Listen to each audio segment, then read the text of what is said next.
Okay, so as we do, we begin each reading with our videographer, making us all look good on YouTube, and so people like me who have family far away can sort of see what we're up to, and people who are shy can see what we're up to without even, showing up. So please say hello to Tiffany Berber-Schramm.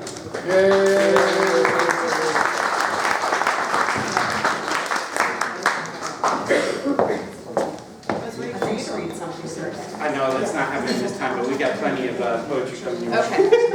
Sounds good. There we go. I'm getting there, getting closer. Okay, my first poem is called Responsibility.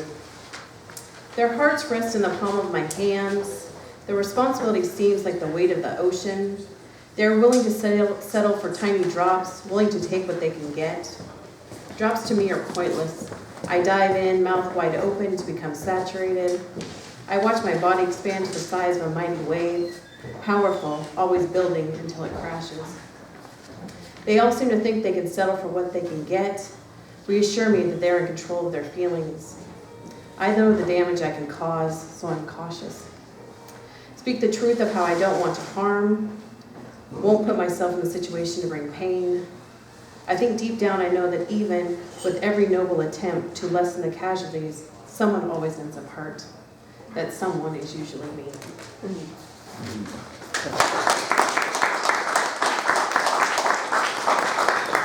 This one is called Listen.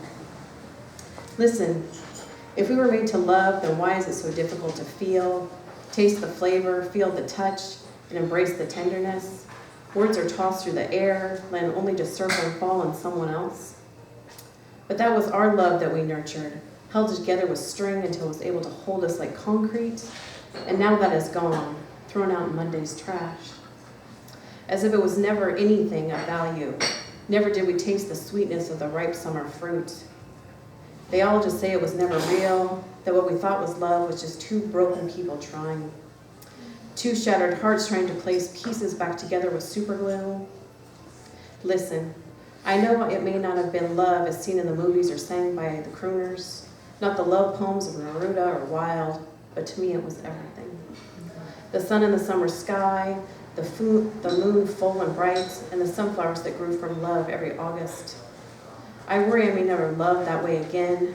He knows he never will, yet my bed is lonely and his is full.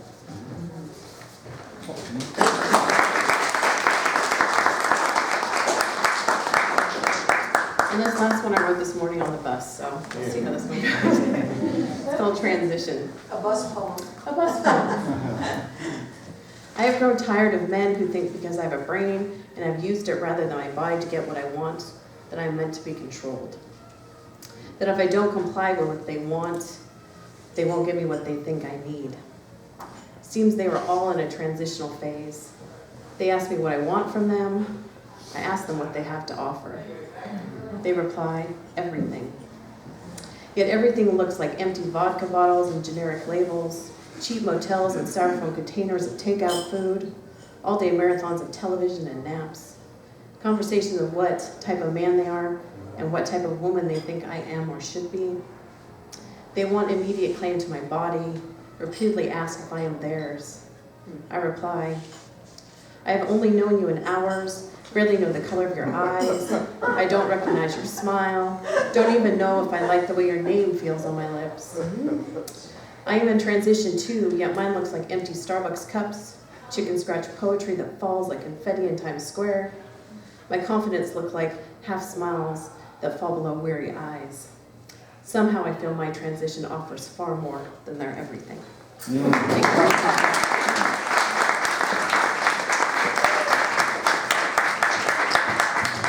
Thank you, Tiffany. Thanks a lot. And you know, Tiffany is very generously here each month to film all of you that are interested in that. If for some reason you're not, please do let her know. She is amazing at how quickly she gets the photos and video up on YouTube. And so if you have relatives or friends in town or out of town or at far distances, they'll get an opportunity to see you read. So, our next reader tonight, to put it close. my glasses aren't working right. Ian, Frederick Caton. Ian, come on up. Yeah.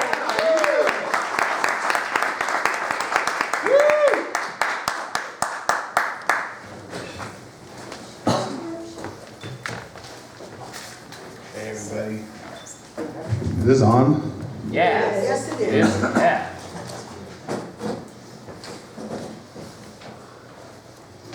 I've got some found poems I want to read tonight. Where'd you find them? Where'd you find it? Yeah. At different places.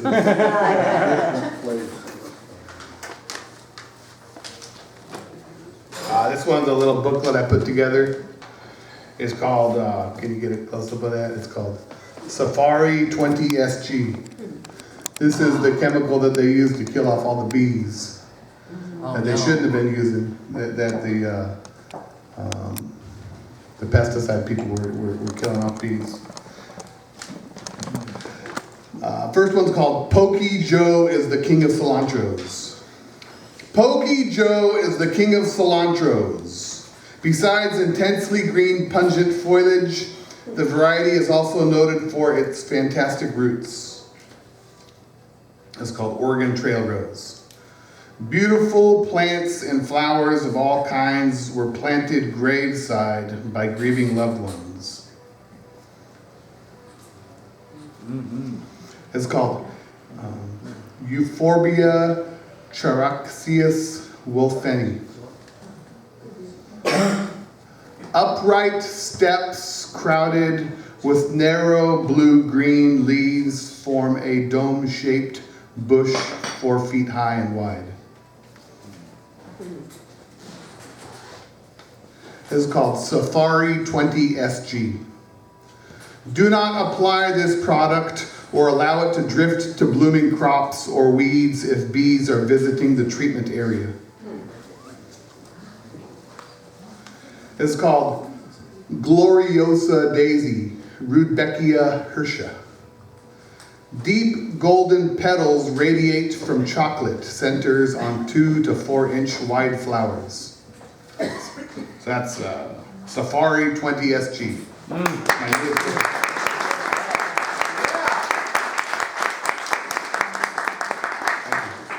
And this is called this is called Happy Hour, a collection of found poems for Bob Sunshine. 1. I read a headline that said, Governor Inslee believes there is no imminent danger to the groundwater of Washington State. 2.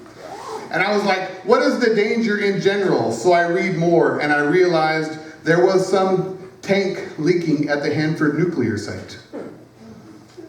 3. The Columbia River is where my family has spent a lot of time in the past, so that just struck me pretty hard. 4.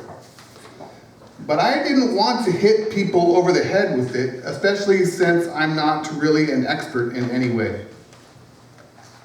5. So I decided to write a song, a little tongue-in-cheek, about a romance taking place on the Hanford Riviera that's been tainted by nuclear waste. 6. And sort of incorporate the paranoia, impending doom that would come from that situation. 7. The song for me represents just a state of mind that I think a lot of people my age might share. 8. We all know that something totally not cool is going on with the environment in general. Global warming, nuclear contamination. 9. You know, floating islands of trash, but most people don't know where to begin to address those issues. 10. And so it just floats in the background, an underlying sense of uneasiness. And that's what this song's really trying to capture. Thanks. All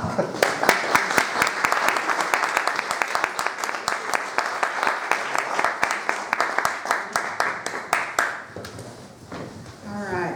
Well sung. I'm taking this off so I can step back here and just show you the books of our featured reader tonight. We're really lucky to have Joseph Green in the house. Yeah. what water does at a time like this, it's beautiful. That's a really beautiful cover, Joseph. And the other book is called The Thread Still Connecting Us. So those will be for sale after he reads, which will be in a little while. Also, there's some other material here, and one that I wanted to point out to you. There's an event that's happening March 19th, and this is I think Joseph will mention this to you. There's a foundry in Portland that he is part of or a member of, and there's an event that's happening to celebrate their existence. So I think he'll tell you a little bit about that. So we thank him for coming tonight. So our next reader, and I want to tell you our next reader is here because it's preferable to being at home watching the Republican debate. And his name is Angelo Luna. Come on up, Angelo.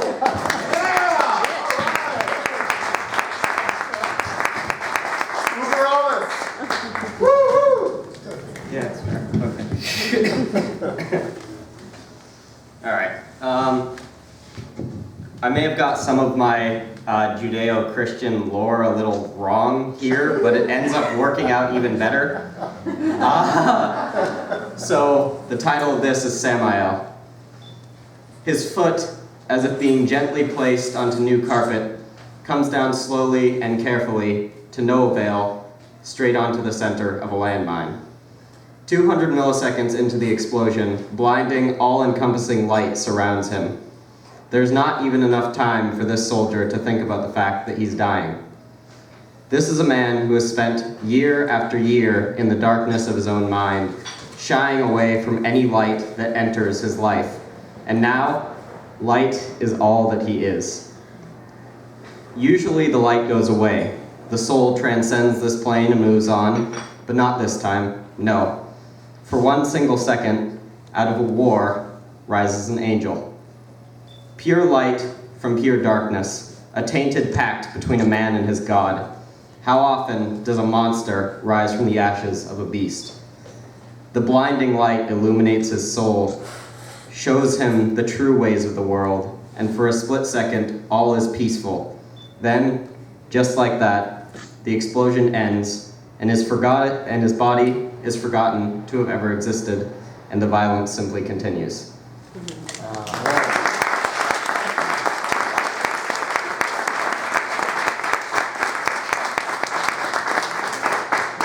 One of the cool things about living in a house of poets is that you get to hear things that are brand new and that are in process. So after Angelo read that to us the other night, I asked him if I could read a poem afterwards as a companion to that.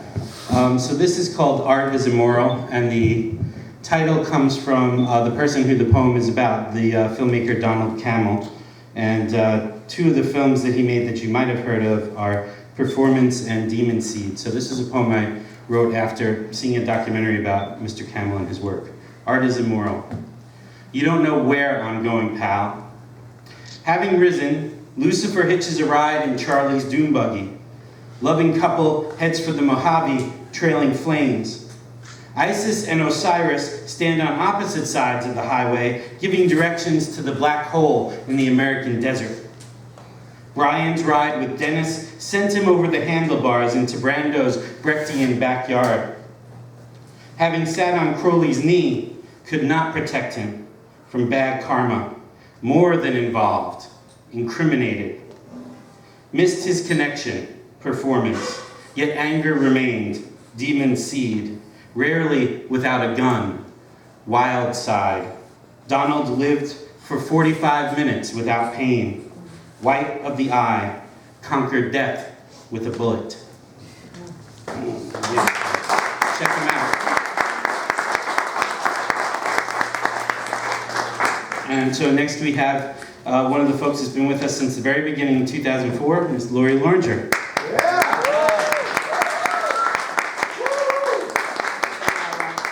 I questioned how smart it was to follow Angela, and I didn't know I had to get So, all right, I wrote this after going to a family reunion, my mom's side of the family. It's place called 10 miles out of Winston, Oregon. And I often say my uncle there is the king of the rednecks, and I'm not kidding. So this is called Redneck Reunion. Driving backwards 60 years in your modern hybrid car down the long dirt drive to a time when nigger jokes were funny, and your right to be offensive was more important than anyone's feelings. To a world where protecting patriarchy required respect for violent means, and women and children were property. My distaste for the worst of the good old days is not about being politically correct. It's just about knowing oppression when I hear it, and understanding that it's really not funny at all.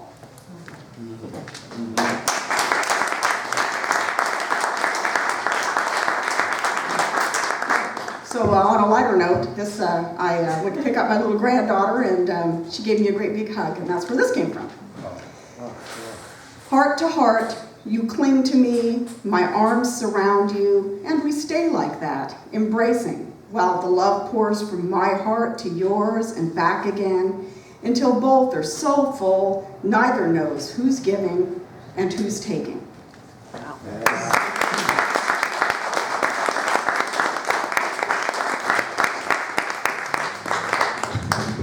So next month for National Poetry Month, we're going to invite some of the people who've been in my Monday evening poetry class at Clark College. That class is called Poetry Matters. We really have a good time over there. And we're just winding things up, and then we'll start a whole new quarter in April. So anyway, we thought that would be a nice way to celebrate that. And one of the people who's been coming to that class for a while and who has also been coming to Ghost Town for a while is Roxanne Bash. Please welcome her up.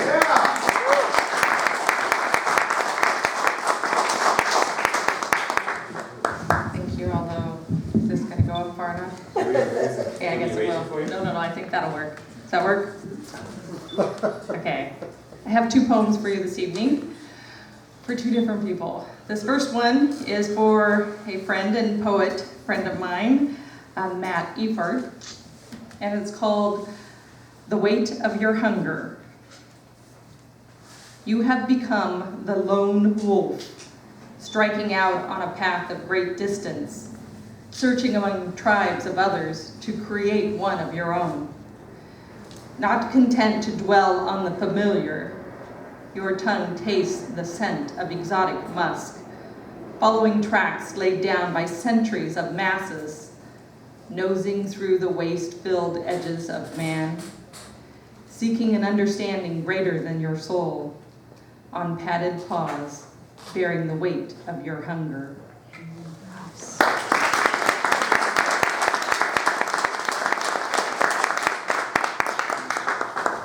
Matt is off on another adventure in his life.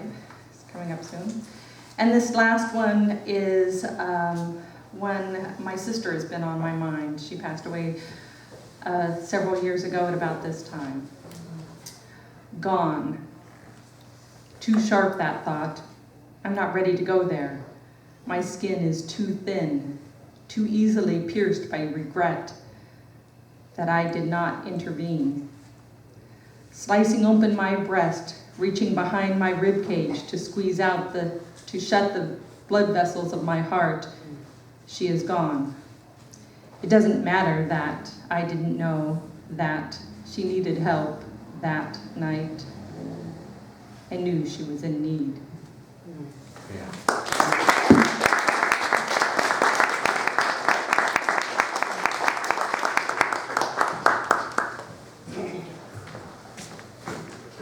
Thank you very much. And now please say hello to Lynetta Johnston-Meeker.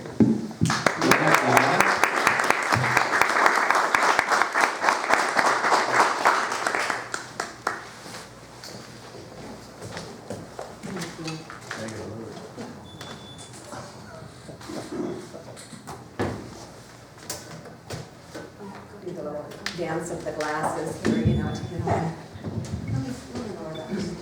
Yeah, thank you. I never know where to put it. All I know is short. Well, I can relate to that. Thank you. For both the adjustment and the support. The first poem I'm going to read tonight is called Power Plays. This is a new one for me to read. I've never read this one in public before. I wrote it quite some time ago, 87. Power plays. I've heard of the strong ones who live of their own will, who stay when they're happy and leave when they're not. They never need anyone they don't have, so I've heard. But I'm more familiar with the vulnerable and weak, the tender and giving. Those who don't count the cost when they're needed, who love inside out, who empty themselves with their loving. The ones who are left.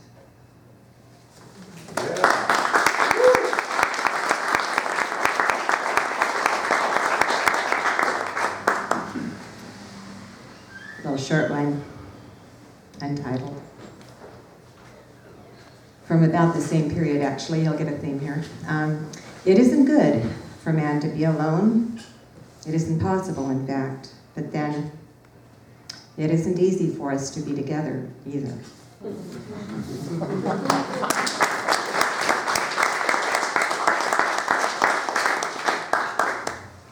Many of you will have heard this one before, probably at Barnes & Noble. Another short one called Love's Lexicon. Why do we say we make love? No one can make love. We simply, occasionally, discover it in one another, and that's beautiful. Then we speak of falling in love, as if something in loving debases us, or as if we've tripped over something in our way. Why do we not admit that we rise to love occasionally when we are willing to?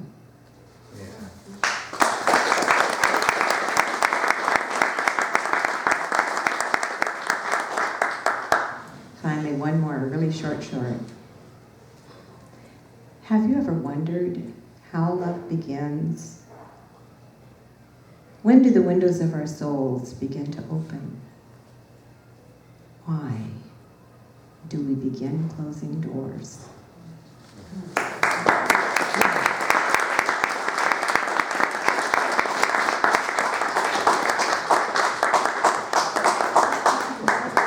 Thank you. Thank you.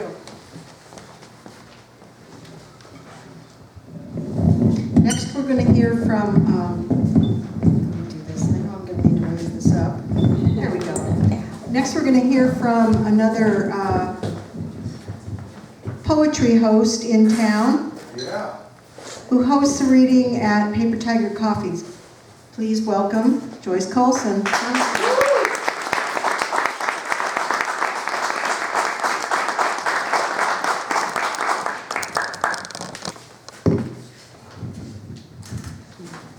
Yes, I do host open mic poetry at Paper Tiger Coffee Roasters, and that's every third Wednesday, which will be next Wednesday, the 16th.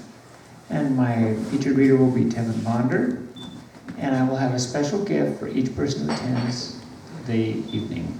So come on, come and enjoy the poetry. I'm going to share 3 poems tonight. I'll start with The Weaver.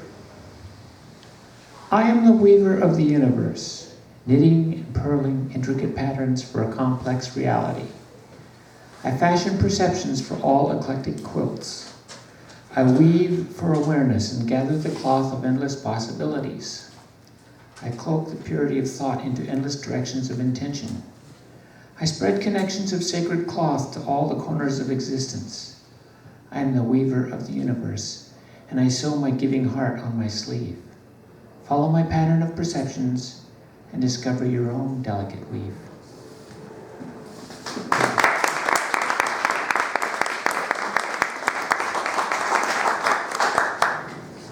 And this one's my favorite TV channel, BBC.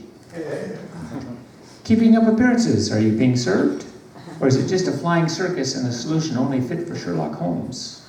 The question is, why is the submarine yellow, and who are those blue meanies?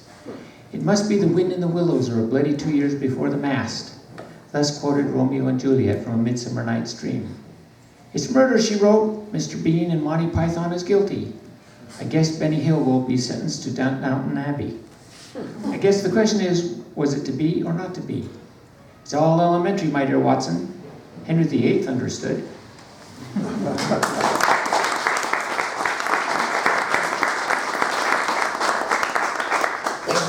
And now a little twist of what used to be science fiction but is now possible.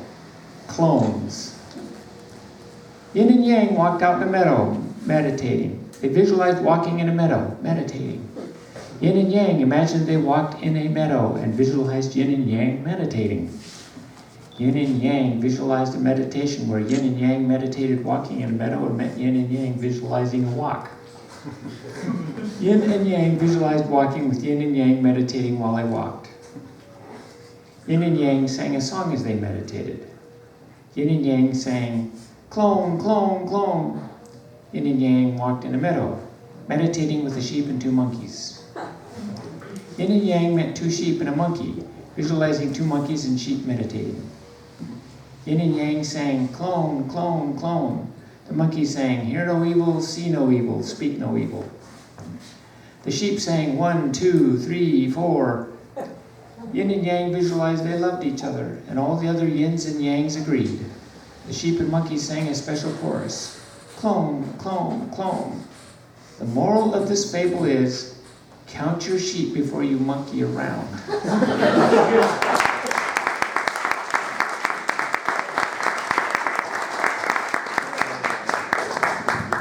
Thank you.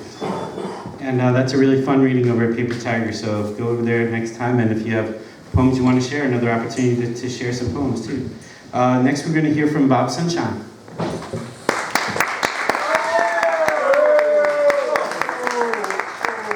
Cold white blanket covers the earth.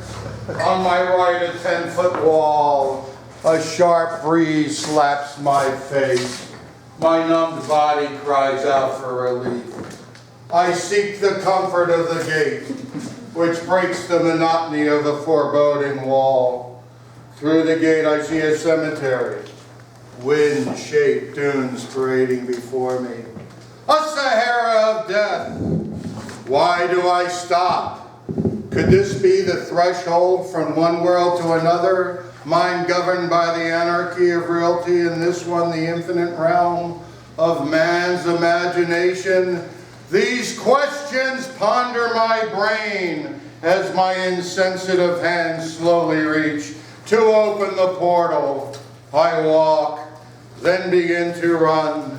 Exhaustion commenced and dizziness made me collapse. Tearing on the glassified ground, my shivering body moves inch by inch to bethink the phenomena which just transpired.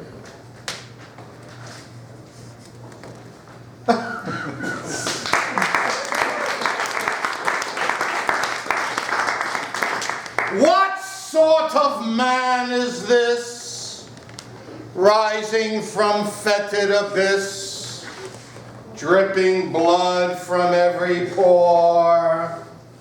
Not from this world, what a bore. Marble lady never cries, every curve engraved with lies. Skin as white as fallen snow. Suffer, Michelangelo. You better believe it. Oak begins to fade away. Life is lost on such a day. Delves within my solitude.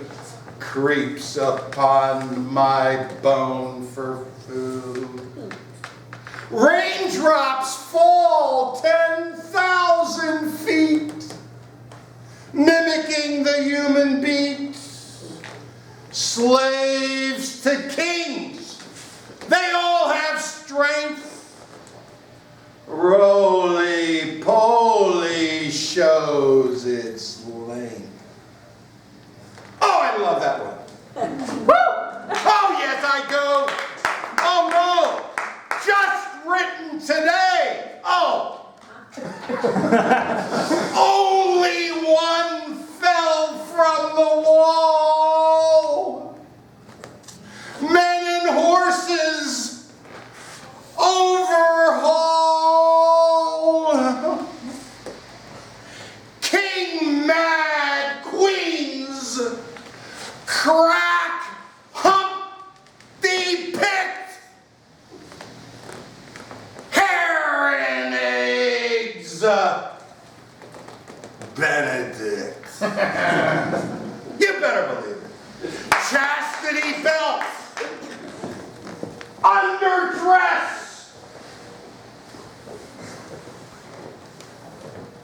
forgot it. Let me tell you about poets. If they don't forget things, they're not doing it right. We'll come back to that one. Oh no, 3 wise men outside manger followed wrong star. Game changer. 2 of them not smart at all, brought along for protocol. You better believe it. Oh no, not this one. Not this one. Hey, this is the last one, Vancouver. Oh, I love this one. Vancouver, it's only 40 minutes long. That's okay. We'll shorten it a little bit. Let me tell you one thing. This was one of the 10 plagues. If they were this size, they would have ended. They would have been released and the Pharaoh's son would have grown up and been happy. If they were that size, but they were only this big deal. Okay, Vancouver. I love Vancouver. We all do. Raincoat. Galoshes. Riff-raff. Minnehaha gets last laugh. In between 4th and Mill Plain. You know what I'm talking about. Oh yeah. Let's hear the last line. Only lost down memory lane. Thank you very much. Thank you.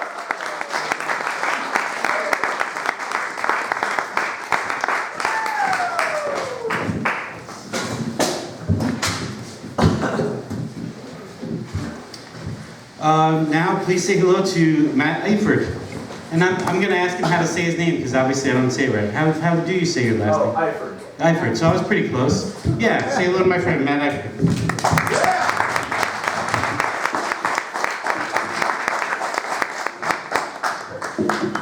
So, as Roxanne mentioned, I'm going on another adventure soon. And we're going to do kind of a compare and contrast because next month, Chris is going to have students from his class, which I'm one of, read poems.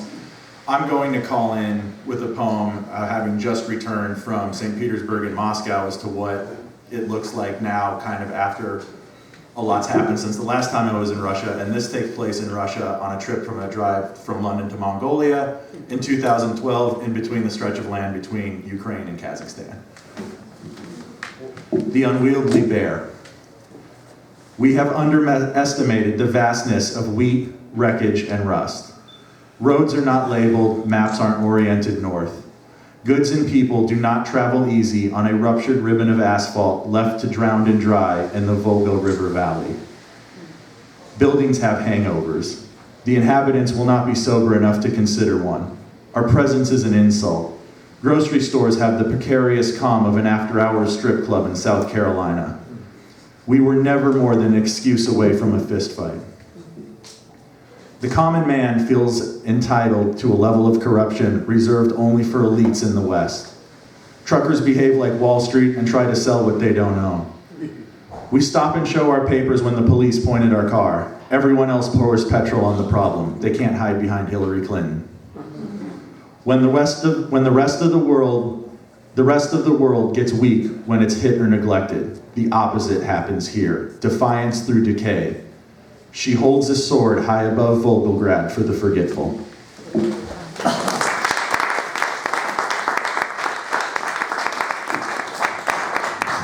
Safe travels. I happen to know because of that class that Matt is working on a book of those poems, and they are great. So I'm going to be the first one to try to pick up a copy of that one. It's a physical object rather than just, a bunch of scraps of paper, right?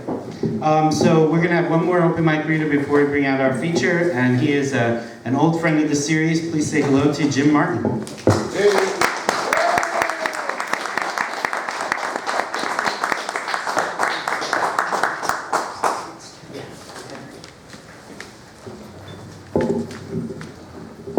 Bob, you're a real easy one to follow. I'm going to read one of mine and one of another person's. I've been reading at Paper Tiger each month one poem from a collection of poems from students in the first K-12 class that I taught, which was a 7th grade self-contained class. I hadn't planned to read it, but Bob Sunshine's daughter is here, and she's a teacher. And so I said, okay, I shall read a poem from my students. And I wish her well. She's starting out in an interesting field.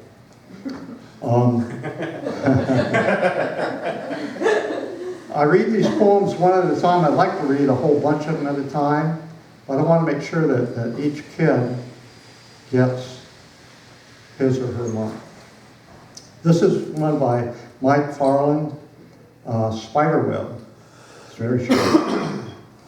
The misty dew clings to the web as the small fly tries to wiggle loose. Mike Farland.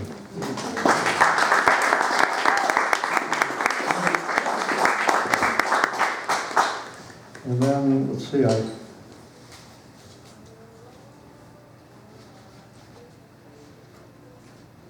okay, I'm going to read two of mine.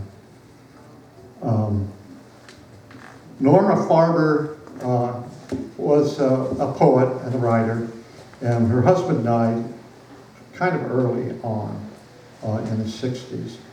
And for a year, she wrote a poems all the time about him, and she published them in a book. And I read that about 2 years after my wife died. And I thought, you know, I really like this. She's experiencing the same sort of thing that I experienced. This starts with an epigraph from one of her poems, or one of her, actually it was a prose poem. You teach me more than ever was possible while you had a name and a distinct location. To know you in natural recurrences of time and space, trees, grass, flowers, their lift and fall. And I experienced the same thing, that all the time I live with Rios, I'm attending to particulars. The particulars are gone, and now I really see who is there.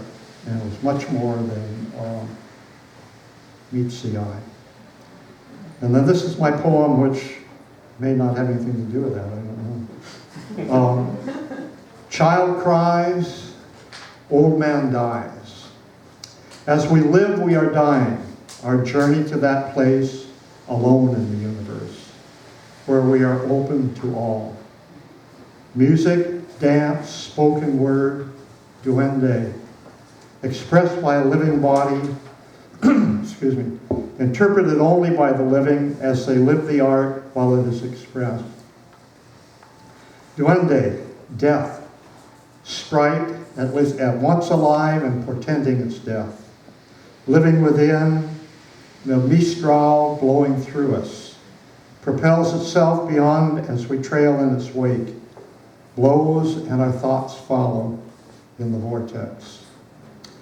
Dies the old man, opens to all, follow within to know the duende and the angel, one bright, pure flame, open to us only in death.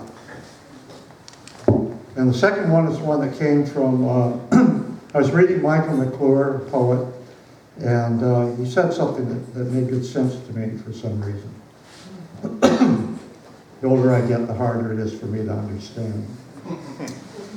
Everything dissolves into the perception that initiates the poem, Michael McClure.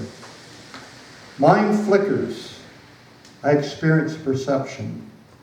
Dissolves into a thought, single, simple thought. Like interstellar dust drifting into vortices which become galaxies or solar systems, tiny ephemeral components dance, entwine, respond to their own energies. And I become the thought I write. Thank you.